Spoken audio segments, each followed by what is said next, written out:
Numbers chapter 21.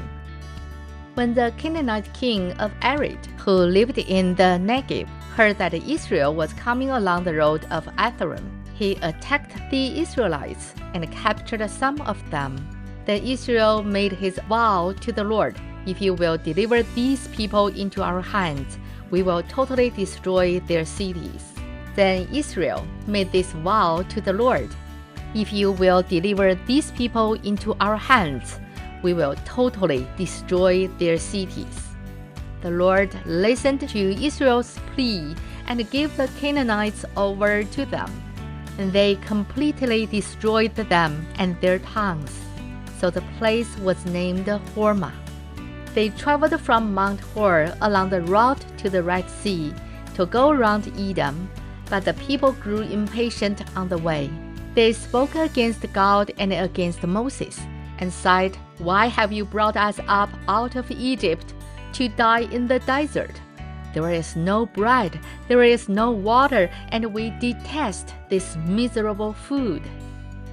Then the Lord sent venomous snakes among them. They bit people, and many Israelites died. The people came to Moses and said, "We sinned when we spoke against the Lord and against you. Pray that the Lord will take the snakes away from us." So Moses prayed for the people. The Lord said to Moses, "Make a snake and put it up on a pole. Anyone who is bitten can look at it and live." So Moses made a bronze snake and put it up on a pole. Then when anyone was bitten by a snake and looked at the bronze snake, he lived. The Israelites moved on and camped at Oboth. Then they set out from Oboth and camped in Abarim, in the desert that faces Moab toward the sunrise.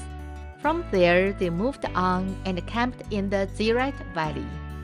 They set out from there and camped alongside the Arnon, which is in the desert, extending into Amorite territory. The Arnon is the border of Moab, between Moab and the Amorites. That is why the book of the words of the Lord says, "Way up in Sephar, and the ravens, the Arnon and the slopes of the ravens that lead to the side of Ar, and lie along the border of Moab." From there they continued on to Beer, the well where the Lord said to Moses, "Gather the people together, and I will give them water." Then Israel sang this song, "Spring up, O well, sing about it, about the well that the princes dug, that the nobles of the people sank, the nobles with scepters and staffs." Then they went from the desert to Mantana, from Mantana to Nehalio, from Nehalio to Bamoth, and from Bamoth to the valley of Moab, where the top of Pisgah overlooks the wasteland. Israel sent messengers to say to Sihon, king of the Amorites, "Let us pass through your country. We will not turn aside into any field or vineyard, or drink water from any well. We will travel along the king's highway until we have passed through your territory." But Sihon would not let Israel pass through his territory. He mustered his entire army and marched out into the desert against Israel. When he reached Jahaz, he fought with Israel. Israel, however, put him to the sword and took over his land from the Arnon to the Jabbok, but only as far as the Ammonites, because their border was fortified. Israel captured all the cities of the Amorites and occupied them, including Heshbon and all its surrounding settlements. Heshbon was the city of Sihon, king of the Amorites, who had fought against the former king of Moab, and had taken from him all his land as far as the Arnon.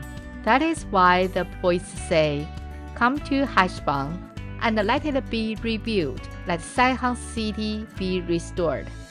Fire went out from Heshbon, a blaze from the city of Sihon. It consumed all of Moab, the citizens of Arnon's heights. Woe to you, O Moab! You are destroyed, O people of Chemosh. He has given up his sons as fugitives and his daughters as captives to Sihon, king of the Amorites. But we have overthrown them. Heshbon is destroyed all the way to Dibon.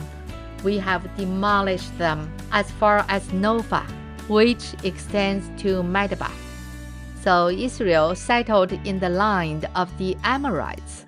After Moses had sent spies to Jazer, the Israelites captured its surrounding settlements and drove out the Amorites who were there. Then they turned and went up along the road toward Bashan, and Og, king of Bashan, and his whole army marched out to meet them in battle at Edrei.